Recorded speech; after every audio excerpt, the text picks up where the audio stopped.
Hello, good morning, Radhe Radhe সবাইকে। তো নতুন একটা ভিডিওতে সবাইকে স্বাগত জানাই। তো রাতে সাবু আর ছোলা বাদাম ভিজে রেখেছিলাম। আজ হচ্ছে যোগিনী একাদশী, আর এদিকে পাতাকপি আর গাজর কেটেছি। বরকে টিফিনে ভেজ চাউমিন করে দিলাম বাদাম দিয়ে।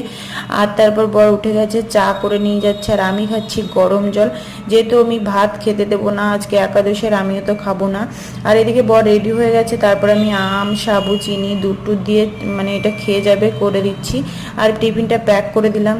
তারপরে আমি ঘরের সমস্ত কাজ সেরে আমি স্নান টান করে নিয়ে আমিও ফল প্রসাদ গ্রহণ করলাম, ফল খেয়ে নিচ্ছি, যেহেতু আমি রান্না জেগে ছাড়া করতে পারি না, তাই ভাত টোটালি বন্ধ করে দিয়েছি। আজকে রাতের বরকে রুটি করে দেবো। আর তারপরে আমি সব শেষে আমি মানে মেকআপ ভিডিও শ্যুট করতে বসলাম, সব কাজ টাজ করে খেয়ে দিয়ে নিয়ে। আর বিকেল 4টের সময় বরের জামা কাপড়গুলো কেচেছিলাম, সেগুলো মেলে দিলাম, দিয়ে আমি এখন ড্রেস নিচ্ছি আর একটু ম্যাঙ্গো জুস খেয়ে নিচ্ছি। চলো আজকের ভিডিওটা এ পর্যন্ত, দেখা হচ্ছে নেক্সট অন্য কোনো ভিডিওতে। একটা লাইক করে দিও, টাটা।